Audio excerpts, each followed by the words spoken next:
கடகம் ஆயில்யம். அப்படியே ரிவர்ஸ் எடுத்து பாருங்க. மகேஸ்வரன் முத்தையா 22/11/78 1:46 புக்கின் மர்தாஜம். வீடு எரிஞ்சு போச்சா 14. ஓகே, இதுக்கு நான் என்ன கேள்வி? புக்கின் மர்தாஜம்ங்க, இந்த நெருப்பு சார்ந்துன்னு வந்ததுன்னா செவ்வாய் இல்லாமல் அந்த விஷயம் நடக்காது. பார்க்கலாம். இன்னொன்று கோச்சார சனி பகவான் இந்த இடத்துல கண்டிப்பாக இருப்பார். இன்னொன்று விலங்குகள் பிரியராக இருக்கீங்கன்னா சனி வளர்த்துருப்பார். அதையும் பார்ப்போம். கடகம் ஆயில்யம். அப்படியே ரிவர்ஸ் எடுத்து பாருங்க.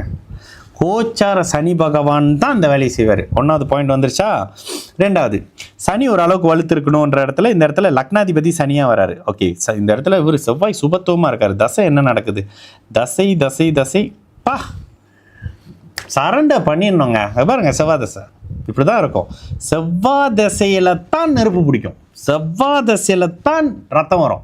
ரேண்டமாக பிக் பண்ணி தான் கொடுக்குறாங்க. அப்படி உருட்டா விட்டுக்கிட்டு வரைஞ்சி வச்சுக்கிட்டு இந்த பொட்டலம் அந்த பொட்டலம்லாம் இல்லாமல் இதை பாருங்க, ஜோசியம் பார்க்க வந்துடுறீங்கன்னா அவங்க கேட்கும் போது பதில் உங்கள் கையில் இருக்கணும். பாருங்க, செவ்வாய் தசை ரேண்டமாக அது அப்படி டிக்டாக்ல ஸ்க்ரீன்ஷாட் எடுத்து கொடுக்குறாங்க. செவ்வாய் வராமல் நெருப்பு பிடிக்காதுங்கன்னு சொல்லி இந்த ஜாதகத்தை போடுறோம். இந்த செவ்வாய் தசை இப்படி தாங்க ஜோசியம் பார்க்கணும். இந்த பரிகாரம் சொல்லிக்கிட்டு இதை பண்ணிக்கிட்டு அதை பண்ணிக்கிட்டு பூஜைலாம் பண்ணிக்கிட்டு இருந்தீங்கன்னா வாழ்நாள் முழுக்க பூஜை பண்ணிக்கிட்டே இருக்க வேண்டியதான். சரி, சொன்ன 3 விஷயம் சொன்னங்க.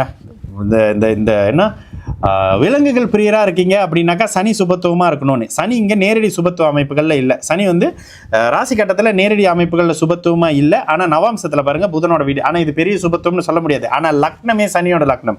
இது 1வது பாயிண்டா.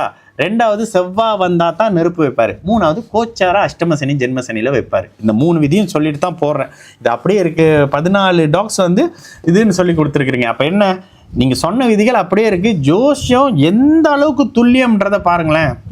உண்மையிலே அப்படியே செலுத்துக்கணும். நல்ல ஜோசியம் தெரியுதே, கடவுளே நன்றி அப்படின்னு. சரிங்களா?